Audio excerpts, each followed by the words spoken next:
नमस्कार. आजच्या या खास विश्लेषणात सर्वांचं स्वागत आहे.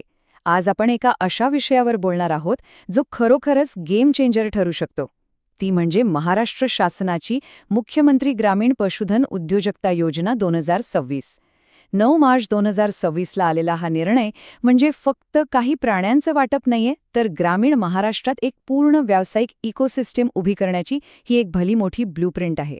चला तर मग थेट मुद्द्यावर येऊया. पूर्वी काय व्हायचं, गरिबी निर्मूलनासाठी साधारणपणे काही शेळ्या किंवा मेंढ्यांचं वाटप केलं जायचं, बरोबर. पण या नव्या 2026च्या योजनेने संपूर्ण चित्रच बदलून टाकलंय. आता ती जुनी पद्धत गेली. आता थेट 11 लाख रुपयांचा एक संपूर्ण बिझनेस इन अ बॉक्स मिळतोय.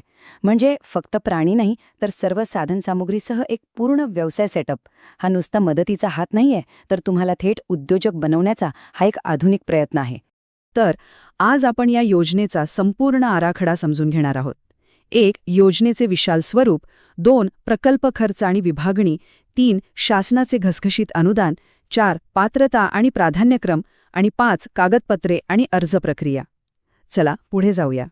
आपला पहिला भाग आहे योजनेचे विशाल स्वरूप, ग्रामीण विकासाची नवी दिशा.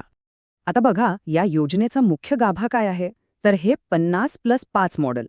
याचा अर्थ असा की लाभार्थ्याला तब्बल 50 शेळ्या किंवा मेंढ्या आणि त्यांच्यासोबत 5 बोकडं किंवा मेंढे दिले जातात.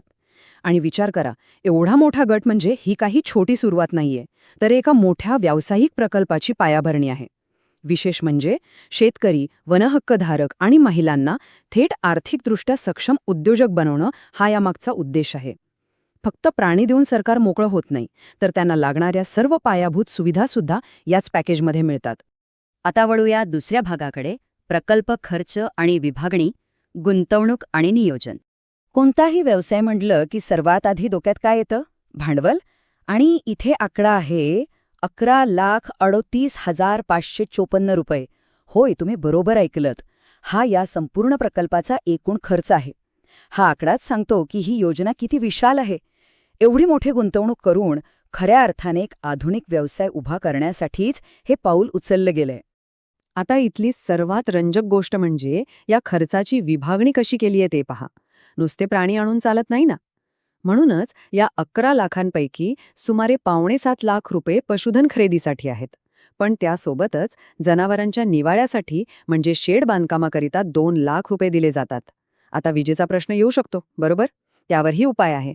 तब्बल 1.5 लाखांपर्यंतची सौर ऊर्जा यंत्रणा यात समाविष्ट आहे. एवढंच नाही, तर जनावरांसाठी 3 वर्षांचा विमा आणि चाऱ्यासाठी 30,000चं कडबाकुट्टी यंत्र. म्हणजे कोणताही संभाव्य धोका आधीच ओळखून हे एक एकदम परफेक्ट बिझनेस मॉडेल तयार केलंय. पुढे पाहूया भाग 3, शासनाचे घसघशीत अनुदान, भक्कम आर्थिक आधार. 11 लाखांचा प्रकल्प ऐकायला भारी वाटतो, पण सर्वसामान्यांनी एवढे पैसे आणायचे कुठून? म्हणूनच शासनाने अर्धा भार स्वतः उचललाय. सर्वसाधारण प्रवर्गासाठी म्हणजेच ओपन कॅटेगरीसाठी शासनाने एकूण प्रकल्प खर्चाच्या तब्बल 50% अनुदान जाहीर केलंय. म्हणजे 5,69,277 रुपये थेट सरकार देणार. विचार करा, निम्मी रक्कम तुम्हाला परत करायचीच नाहीये. यामुळे सुरुवातीला येणारं आर्थिक दडपण अक्षरशः संपुष्टात येतं. आणि जर तुम्ही अनुसूचित जाती किंवा जमाती म्हणजेच SC आणि ST प्रवर्गातून येत असाल, तर तुमच्यासाठी एक मोठी खुशखबर आहे. इथं अनुदान थेट 75%वर जातं. म्हणजे 8,53,915 रुपये एवढी मोठी रक्कम सरकार अनुदानाच्या स्वरूपात देतंय.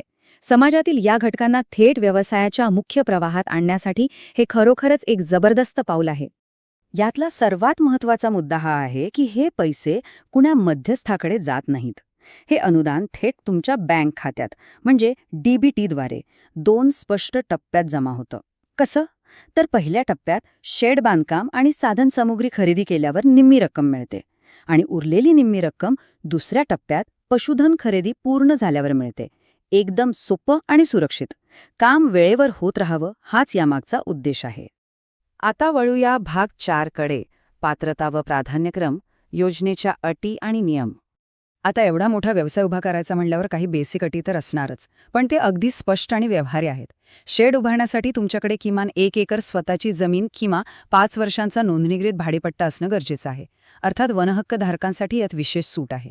अर्जदाराचं वय 18 ते 60 वर्षांच्या दरम्यान असावं आणि शेळीपालनाचा 2 वर्षांचा अनुभव किंवा प्रशिक्षण प्रमाणपत्र असावं. आता तुम्ही म्हणाल आमच्याकडे प्रमाणपत्र नाहीये, मग काय?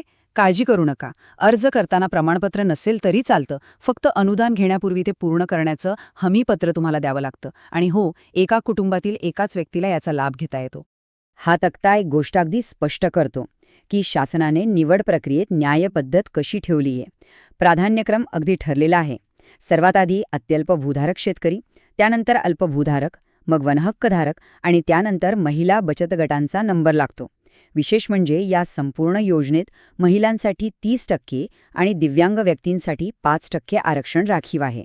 म्हणजे ज्यांना खरोखरच पहिली संधी मिळायला हवी त्यांच्यासाठी हा मार्ग अगदी मोकळा केला आहे.